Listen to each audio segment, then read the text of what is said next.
Assalamualaikum guys, selamat datang ke SRTV. Jadi kita hari ini bercerita mengenai satu perkongsian yang telah dikeluarkan oleh suara yang paling kuat lah. Paling kuat untuk penyokong, paling kuat untuk di stadium, paling kuat menyuarakan perasaan mereka mengenai apa yang dimiliki oleh Sabah FC lah. So bagi aku tidak lain dan tidak bukan the one and only NBU ataupun North Borneo Ultras. Itu adalah nama kumpulan yang sering memberi paluan gendang dan juga nyanyian yang hebat di Stadium Likas. Itu buat siapa yang belum tahulah. Jadi kamu boleh tengok diorang punya Facebook page North Borneo Ultras ni, di mana baru-baru ni 5 hours ago mereka baru mengeluarkan satu baku statement yang patut kita baca dan patut kita fikirkan. Dan mengenai apa yang mereka katakan dalam ni, aku sudah ulas di beberapa video sebelum ni, di mana lebih mengatakan mengenai siapa yang berada yang mengendali Sabah FC. Of course Safa sekarang ni, tak payahlah sebut nama, perlu mengambil tanggungjawab yang sepenuhnya dan juga seriuslah dalam mengendalikan pasukan Sabah FC, pasukan yang uh, kita cintai inilah. Itu paling senang cerita dia. Apa yang dimiliki oleh kita sekarang adalah merupakan satu pencapaian yang hebat yang telah lama kita tidak nampak.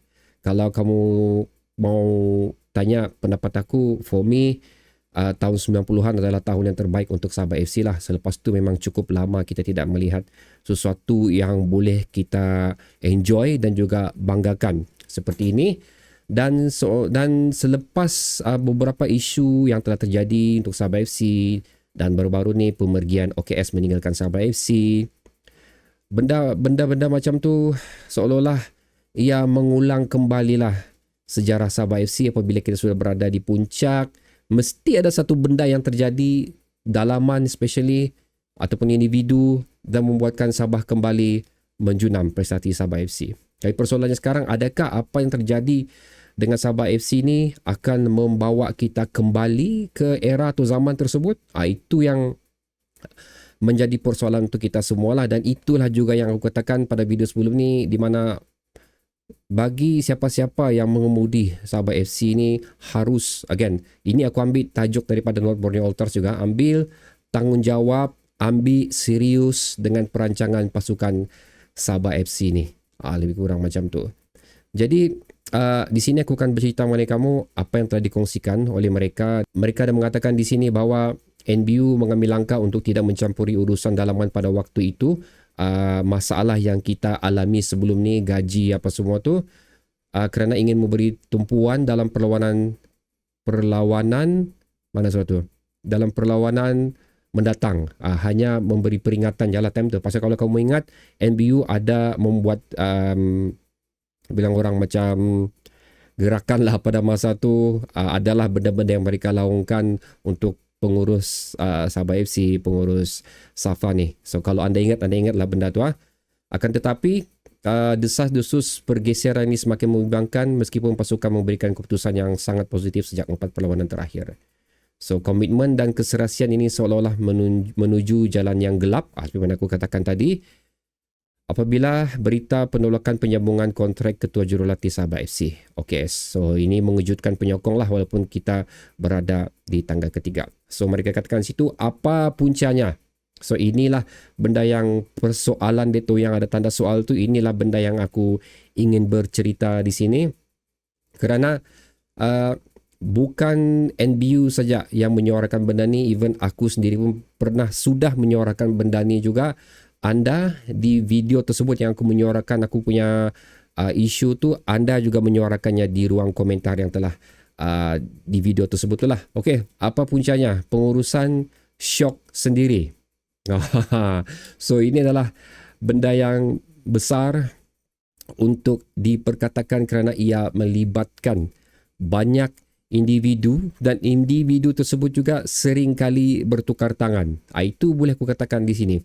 Di mana sekiranya kita blast lah siapa yang berada di sekarang ni, lepas tu most of the time diorang tak akan dengar pun. Tapi lepas tu ada pertukaran lagi yang akan dilakukan. Pertukaran dilakukan, benda yang sama jadi, kita blast, lepas tu tukar lagi. So, ini adalah punca utamalah untuk Sabah FC kerana tidak dibimbing oleh satu induk ataupun individu ataupun badan yang konsisten di dalam bila orang organisasi SAFA ataupun Sabah FC itu sekali lagi kerana sering kali bertukar tangan. Kenapa? Kenapa benda ni boleh efek untuk perjalanan atau perkembangan Sabah FC? Kerana bagi sesuatu kelab tu, mereka perlu ada satu misi dan visi apa KPI diorang untuk saingan domestik. Lepas tu sekiranya mereka menumpukan untuk saingan Asia, apa pula KPI diorang untuk saingan Asia, bagaimana pula persediaan skuad diorang, adakah perlu menggunakan anak jati sahaja. Ini pun isu sering keluar. Adakah kita perlu mendapatkan pemain import yang level A ataupun kita pergi level B saja untuk mencukupi perlukah mencukupi kota pemain import? Perlukah pula kita berlebih belanja untuk mendapatkan pemain import atau berbelanja macam TMJ cakap kalau ada RM10 belanja RM7, lebih kurang macam tu. So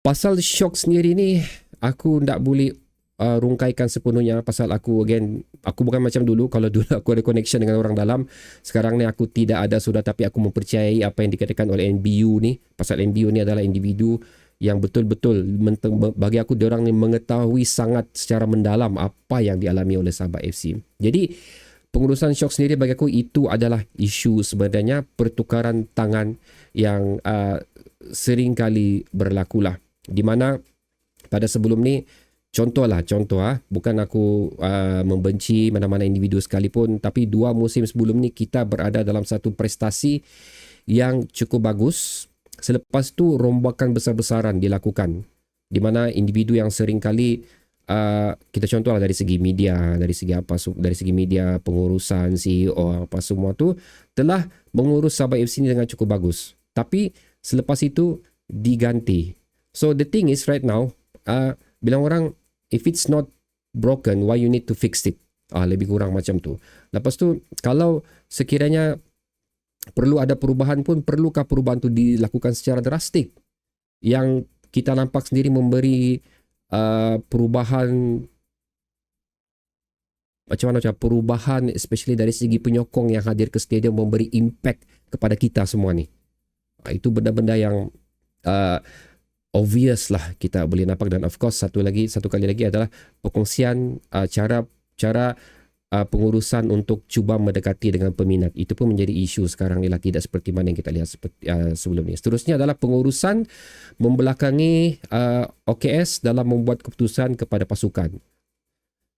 Ini begini. Ada desas-desus, ini desas-desus saja, bukan aku mengesahkan. Aku tahu lepas ni kamu akan komen, kalau tidak betul jangan share. Itu benda yang paling sering kali aku nampak. Tapi kalau kamu berfikiran macam tu, itu seolah-olah macam bilang orang kerbau lah, kena letak tali, kena tarik ikut saja. Tapi kita bukan begitu. Kita bercakap ni kerana kita mau untuk kebaikan kelab kita. Lebih kurang macam tu. I'm talking about kelab sekarang ya, kelab Sabah FC. So membuat keputusan, pengurusan mempelangi untuk membuat keputusan. So ini adalah antara benda aku rasa seperti mana mungkin sebenarnya katakan lagi, melepaskan Ramon Mercado adalah keputusan dilakukan oleh ini yang obvious sajalah, yang di dalam tu kita tak tahu lah. Melepaskan Ramon Mercado adalah keputusan daripada SAFA. Lepas tu sekarang ni menyambung kontrak OKS selama 6 bulan saja, membuat keputusan tersebut seolah-olah memberi tamparan yang hebat untuk OKS. Memang aku katakan, orang yang OKS ni dia adalah merupakan, aku katakan for me, the only among dan the only coach yang mempunyai credibility CV yang cukup bagus di saingan Liga Super ni. Kalau kamu ingat, aku ada 3 siapa-siapa coach tersebut, dan nombor 1 adalah OKS. Itu, dan ada 2 lagi.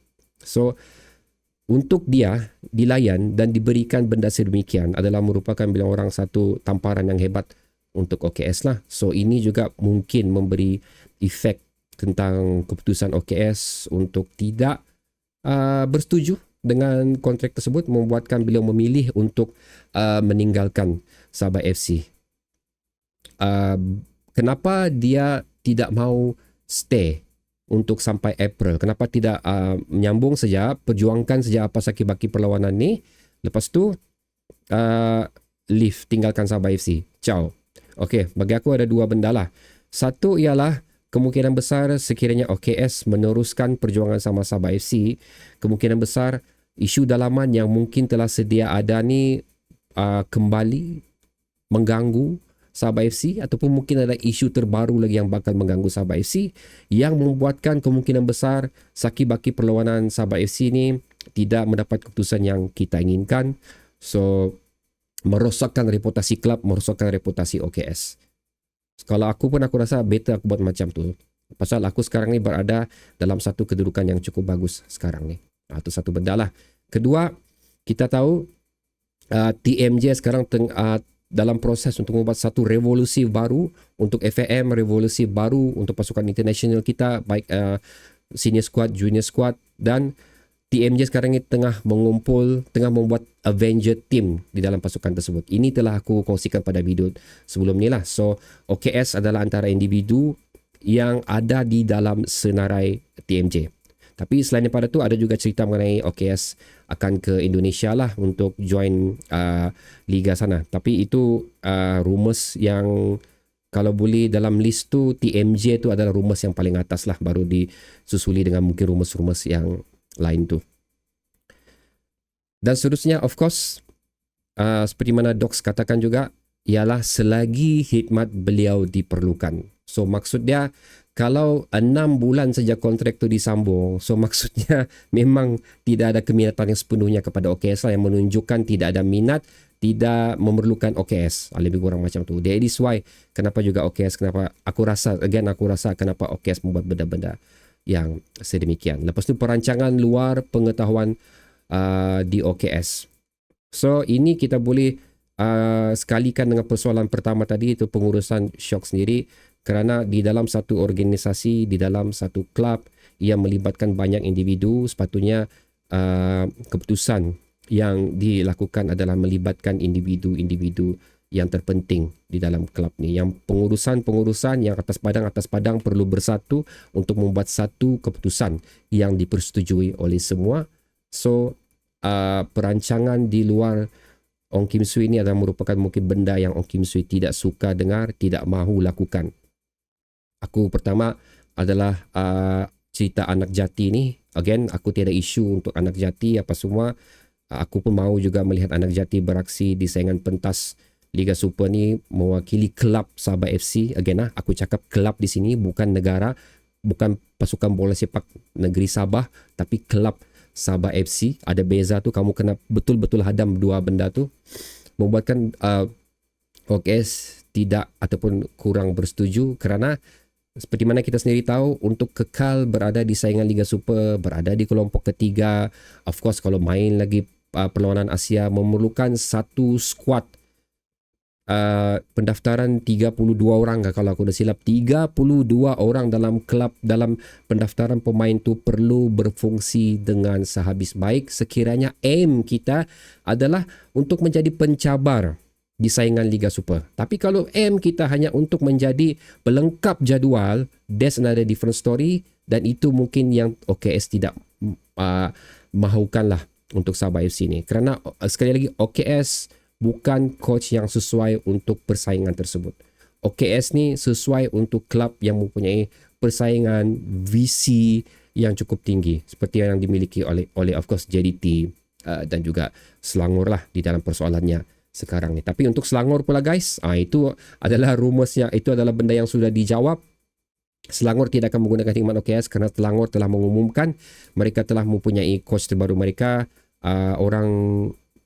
Kejap, aku nak baca habis news tu, tapi sebelah-sebelah Korea, Jepun sanalah. So kamu boleh pangkas sudahlah mengenai dikaitkan OKS dan juga Selangor tu. So that is why kenapa yang paling tinggi ranking aku katakan tu adalah Project Avenger TMJ. So OKS akan berada dalam projek tersebut.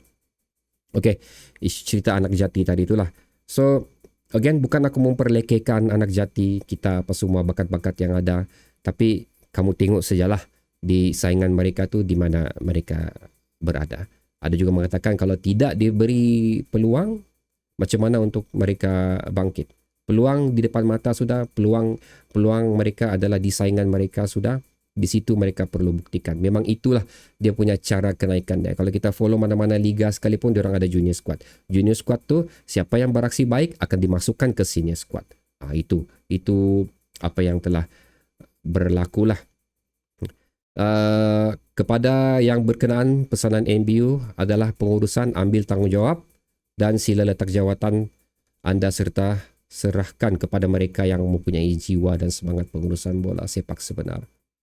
Aku tak kenal siapa pengurusan tu, aku cuma tahu nama saja. So aku tak tahu sebesar mana jiwa mereka terhadap Sabah FC ni. Okay, so itu persoalan yang aku tak boleh jawabkan. Tapi seperti mana dalam video ni juga, seperti mana video sebelum ni juga, yang bertajuk aku tulis sana Kemon Safa tu,